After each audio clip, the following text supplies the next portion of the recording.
Bismillahirrahmanirrahim. Assalamualaikum warahmatullahi wabarakatuh. Kembali lagi bersama saya Alun Nizar Al-Ghifari, mahasiswa program studi informatika kampus Universitas Insan Cita Indonesia. Pada pertemuan kali ini, saya akan membuat sebuah video untuk memenuhi tugas ujian akhir semester dari mata kuliah Wireless Protocols for IoT, di mana tugasnya adalah memilih soal nomor 1 atau 2, 3. Kemudian seperti biasa dibuatkan videonya berupa link YouTube atau G Drive yang dapat diakses serta kan link video.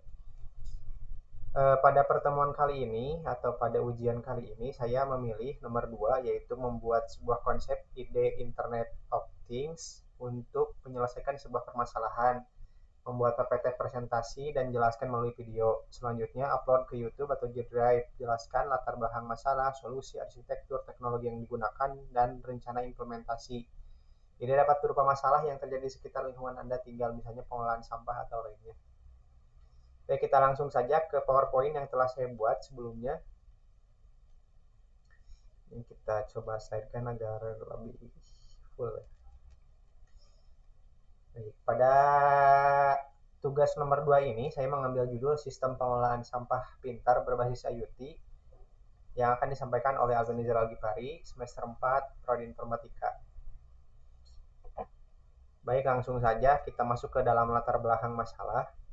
Bahwa latar belakang masalah di sini saya mengawali dari apa yang terjadi di lingkungan sekitar, di mana lingkungan sekitar saya khususnya itu belum terlalu melek terhadap sampah. Begitu banyaknya orang-orang di sekitar lingkungan saya yang membuang sampah sembarangan, bahkan sampai ke sungai, sampai akhirnya membuat banjir. Bahkan tak jarang mereka membuang sampah agar rumahnya bersih, tapi dibuangnya itu dengan tidak tertib. Maka di sini yang saya cantumkan untuk latar belakang masalah, bahwa masalah pengolahan sampah baik di perkotaan, di pedesaan, atau di semua daerah di Indonesia, saya kira menjadi sebuah tantangan yang tak kunjung selesai. Bahkan dengan munculnya Pandawara Group itu tidak mengurangi masalah sampah. Terlihat dari video yang dibuat di Bandung, membersihkan sungai selama 1 hari penuh dari pagi sampai sore, tapi besoknya kan langsung penuh lagi dengan sampah. Hal ini kan menunjukkan, setidaknya menjadi gambaran bahwa di daerah kita masih belum melek terhadap sampah. Maka sampah menjadi satu hal yang berdekatan dengan kita, namun untuk pengelolaannya itu masih sangat-sangat kurang sekali. Maka beberapa masalah utama yang dihadapi, yang pertama saya mencantumkan penumpukan sampah, bahwa penumpukan sampah yang tidak terkendali dapat menyebabkan pencemaran lingkungan, bau yang tidak sedap, dan menjadi sarang penyakit. Hal ini tentunya karena kita sebagai manusia senantiasa mengeluarkan sampah, baik sampah organik ataupun sampah non-organik. Kemudian yang kedua, yang saya soroti di sini adalah efisiensi pengangkutan. Sistem pengangkutan sampah yang tidak efisien menyebabkan waktu dan sumber daya terbuang, serta seringkali truk pengangkut sampah beroperasi dengan kapasitas yang tidak optimal. Hal ini terjadi di daerah saya, di Kabupaten Garut, bahwa hanya 1 minggu 1 kali untuk truk sampah itu mengelilingi berbagai kecamatan, bahkan berbagai desa. Itu pun dengan jumlah sampah yang sangat-sangat tidak sesuai kapasitas dari truknya. Misalkan untuk satu truk itu mampu mengangkut 500 kilo misalkan.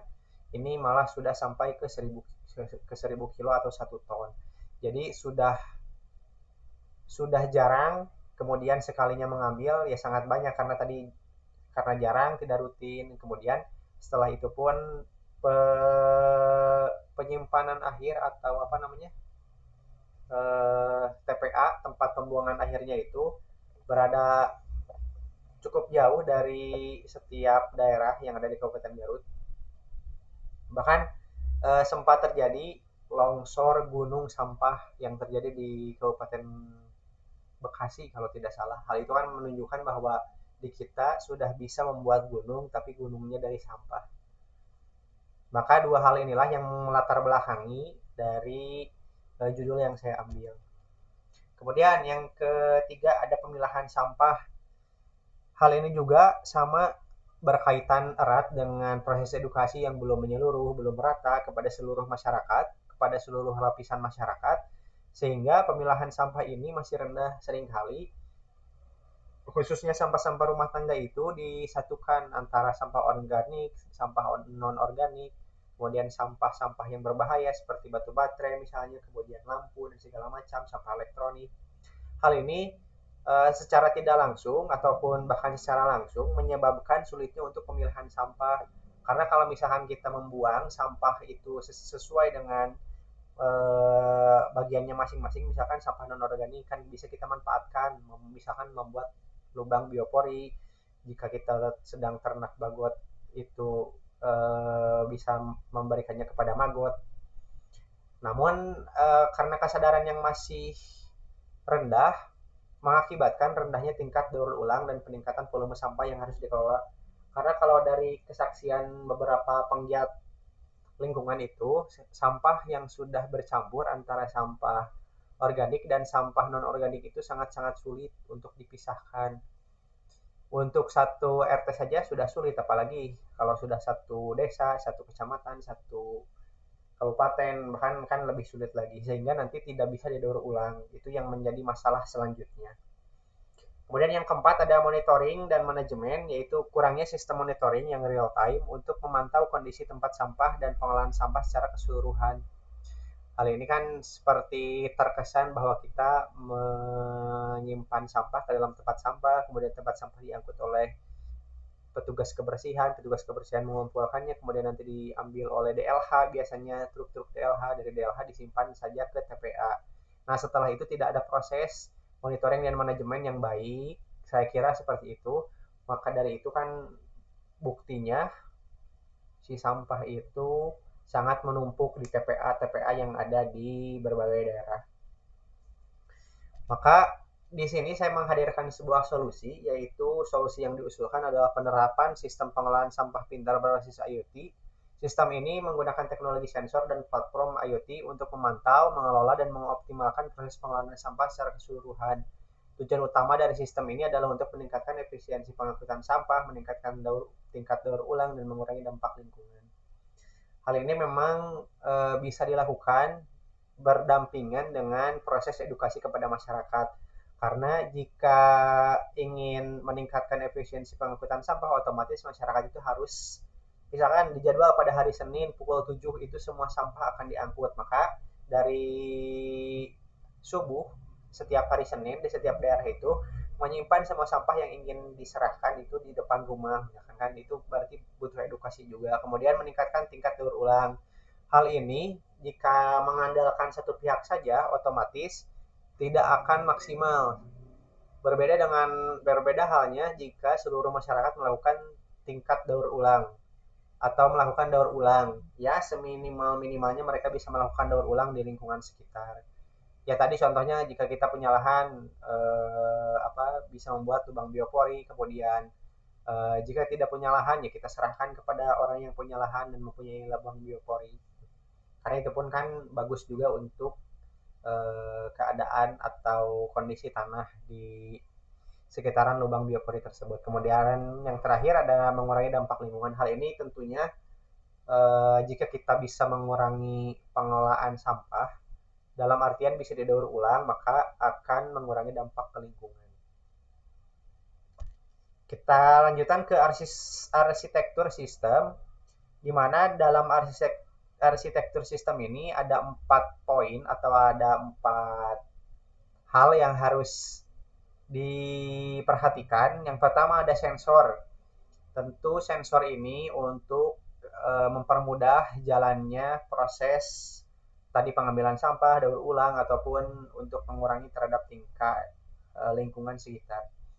Ada yang pertama ada sensor ultrasonik untuk mengukur tingkat kepenuhan tempat sampah. Misalkan dalam sebuah tempat sampah itu sudah ada sensor ultrasoniknya. Jadi otomatis ketika sudah penuh nanti akan memberitahukan dipublish, kemudian dipublish ke perangkat si petugas kebersihan gitu. Kemudian untuk sensor RFID untuk mengidentifikasi jenis sampah yang dimasukkan, misalnya sampah organik, sampah non organik, misalkan yang ini plastik, yang ini kertas. Ini berarti kaitannya jika sampah ini sudah diangkut dan dibawa ke tempat yang melaksanakan daur ulang tadi ya. Kemudian ada sensor gas untuk mendeteksi bau atau gas berbahaya yang mungkin timbul dari sampah. Karena ada beberapa sampah yang memang jika disimpan itu seringkali menimbulkan sesuatu yang berbahaya, menimbulkan gas. Contohnya apa yang bisa meledak lah, gas metana misalkan, ataupun gas-gas yang lainnya. Kemudian ada GPS modul untuk menentukan lokasi geografis tempat sampah. Jadi di mana saja letak titik-titik tempat sampah yang sudah penuh nih kira-kira. Nanti petugas kebersihan bisa langsung segera mengambilnya. Kemudian yang kedua ada Gateway IoT, berfungsi sebagai penghubung antar sensor dan platform IoT, mengumpulkan data dari berbagai sensor dan mengirimkannya ke platform IoT melalui koneksi nirkabel Wi-Fi, LoRaWAN, atau GSM. Nah, ini jadi setelah tadi sensornya bereaksi, misalkan tadi sensor ultrasoniknya sudah bereaksi, RFID-nya sudah bereaksi, sensor gasnya sudah bereaksi, GPS modulnya sudah bereaksi, maka akan dihubungkanlah oleh gateway IoT ini melalui koneksi nirkabel. Karena koneksi nirkabel ini bisa dilakukan di mana saja dan kapan saja sesuai dengan slogan UICI, bisa kuliah di mana saja dan kapan saja. Kemudian yang ketiga ada platform IoT, di mana setelah tadi sensornya bereaksi, misalkan mengumpulkan sampah, lalu gateway-nya memberitahu. Nah, tentunya kita membutuhkan platform IoT. Ada data collection, yaitu mengumpulkan data dari gateway IoT secara real time. Misalkan jam sekarang saya membuang sampah, kemudian tempat sampahnya itu penuh, otomatis ya langsung hari itu juga, detik itu juga langsung sampai kepada petugas kebersihan. Kemudian data storage, menyimpan data dalam database yang aman. Tentunya hal ini semata-mata agar lebih menjamin keberlangsungan program atau aplikasi. Kemudian ada data analis, yaitu menganalisis data untuk menentukan pola dan memberikan wawasan yang berguna. Kemudian ada user interface, menyediakan antarmuka pengguna untuk memantau status tempat sampah, mengatur jadwal pengangkutan, dan memberikan laporan tentang kondisi pengelolaan sampah. Begitu. Nah, lanjut ke poin yang keempat, ada aplikasi mobile atau web, yaitu aplikasi mobile atau web ini dibuat untuk dua pihak. Yang pertama untuk petugas kebersihan, di mana petugas kebersihan di sini akan memberikan informasi real time, atau aplikasi ini akan memberikan informasi real time tentang lokasi dan status tempat sampah yang perlu dikosongkan, rute optimal untuk pengangkutan sampah, dan notifikasi tentang masalah yang perlu diperbaiki.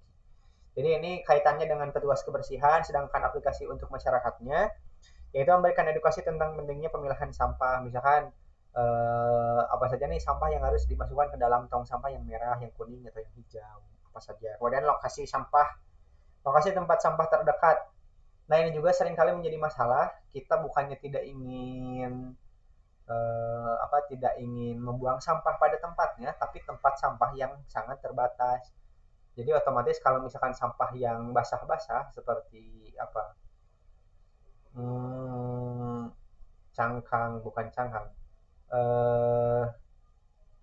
sampah-sampah organik lah, sampah-sampah organik kita ingin membuangnya tapi tempat sampahnya tidak ada. Hal ini pun seringkali seperti itu di tempat-tempat umum. Kita ingin membuang sampah tapi tempat sampahnya tidak ada.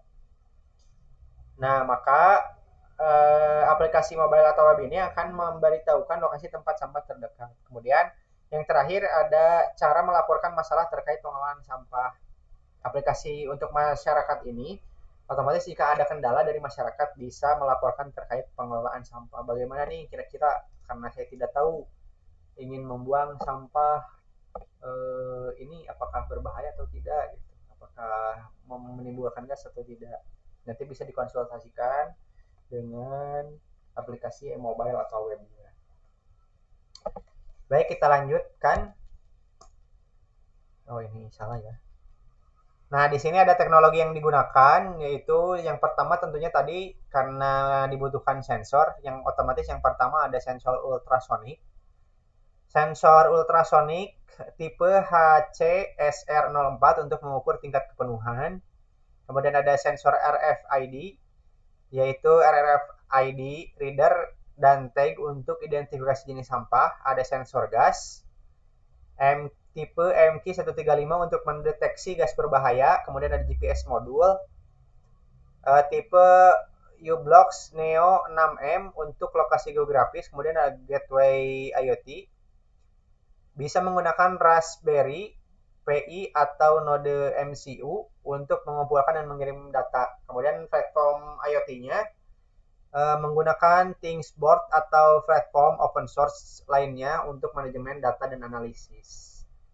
Kemudian untuk aplikasi mobile atau webnya dibangun dengan menggunakan React atau Flutter untuk antarmuka pengguna. Nah, lantas bagaimana rencana implementasi setelah tadi dijelaskan sedemikian rupa bahwa aplikasi ini atau sistem ini bisa digunakan? Yang pertama tentunya harus melakukan penelitian dan pengembangan terlebih dahulu. Seperti melakukan penelitian awal untuk memahami kebutuhan spesifik dari sistem pengelolaan sampah pintar. Kemudian mengembangkan prototipe tempat sampah pintar yang dilengkapi dengan sensor yang relevan. Kemudian membangun platform IoT untuk mengelola data sensor. Di semua hal, saya kira jika ingin mengaplikasikan sesuatu, kita tentunya harus melakukan penelitian terlebih dahulu. Kemudian setelah diteliti, kita coba kembangkan nanti di trial and error, begitu saja terus sampai nanti masuk ke dalam poin yang kedua, yaitu pengujian prototipe. Nah, di sini menguji prototipe di lingkungan yang terbatas untuk memastikan semua komponen berfungsi dengan baik. Misalkan contohnya bisa di lingkungan rumah, misalkan rumah pribadi masing-masing dulu, apakah ini sudah berfungsi dengan baik atau tidak. Kemudian jika sudah berfungsi dengan baik, nanti kita coba terapkan di lingkungan RT, nanti ke lingkungan RW, kemudian lingkungan desa, lingkungan kecamatan, lingkungan kabupaten, dan seterusnya sampai ya harapannya tentu bisa diterapkan di seluruh Indonesia. Kemudian mengumpulkan umpan balik dari pengguna awal untuk perbaikan sistem. Hal ini pun harus dilakukan karena kita butuh masukan, saran dari orang lain. Umpan balik itu kan feedback ya, feedback dari pengguna awal. Dari tadi misalkan dari rumah, bagaimana nih kira-kira apa yang kurang, apa yang harus diperbaiki, apa yang harus ditambah. Begitu. Kemudian yang ketiga ada peluncuran pilot, yaitu meluncurkan proyek percontohan di beberapa lokasi terpilih untuk menguji sistem dalam skala yang lebih besar. Bekerja sama dengan pihak pemerintah atau swasta yang terkait dalam pengelolaan sampah. Karena tadi setelah saya bilang bahwa untuk pengelolaan sampah ini tidak bisa oleh satu pihak saja, melainkan harus beberapa pihak yang berkolaborasi untuk menuntaskan masalah yang terjadi.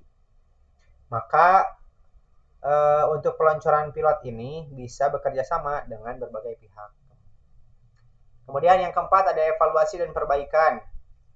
Di mana evaluasi dan perbaikan ini yang pertama ada mengumpulkan data dan feedback dari proyek percontohan untuk mengevaluasi efektivitas sistem. Apakah produk yang sudah kita buat itu efektif atau tidak. Kemudian yang kedua melakukan perbaikan berdasarkan hasil evaluasi dan umpan balik pengguna. Setelah dievaluasi tentunya harus ada tindak lanjut, karena percuma saja kalau sudah dievaluasi tapi tidak ada tindak lanjutnya. Maka dilakukanlah perbaikan berdasarkan hasil evaluasi dan feedback dari pengguna tadi ya, pengguna pertama. Kemudian yang kelima ada implementasi penuh, yaitu mengimplementasikan sistem di seluruh lingkungan dengan pelatihan bagi petugas kebersihan dan kampanye kesadaran masyarakat. Lagi-lagi saya ingin mengingatkan kembali bahwa hal ini harus selalu berdampingan antara pembuatan sistem yang modern, yang kekinian, dengan kampanye kesadaran terhadap masyarakat atau edukasi. Karena kalau kita mau buat sistem tapi masyarakat tidak tahu pun kan jadinya nanti tidak bisa berjalan. Kemudian memonitor dan mengoptimalkan sistem secara terus-menerus untuk memastikan keberlanjutan dan peningkatan pelayanan. Begitu mungkin yang bisa saya sampaikan. Harapannya memang sistem ini bisa diterapkan di berbagai daerah. Saya lihat dari berbagai artikel itu sudah cukup banyak. Sudah cukup ada lah, kalau banyak mungkin belum terlalu. Karena di daerah saya pun belum ada. Sudah cukup ada yang membahas mengenai hal ini, artinya kan bukan satu hal yang mustahil dan bisa digunakan. Maka dari itu ya harapannya bisa diterapkan konsep ini sebagai video masukan, saran untuk siapapun yang menonton video ini. Itu saja mungkin yang bisa saya sampaikan. Terima kasih atas segala perhatiannya. Akhirul kalam. Wassalamualaikum warahmatullahi wabarakatuh.